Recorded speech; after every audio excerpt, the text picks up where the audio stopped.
Mga kaso ni dating DOH Secretary Garin kaugnay ng Dengvaxia iniurong na ng DOJ. Brigada Sheila Matibag, ibrigada mo! Brigada!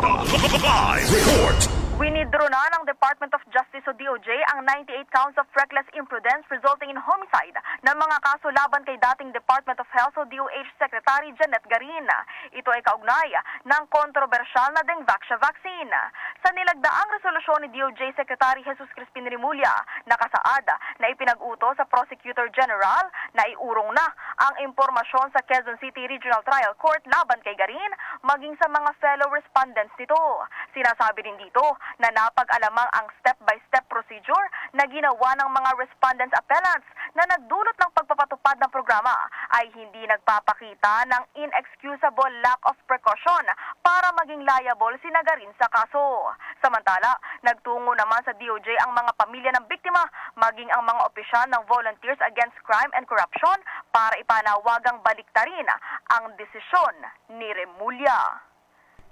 In the heart of changing lives, ito si Brigada Sheila Matibag ng 105.1 Brigada News FM Manila, The Music and News Authority.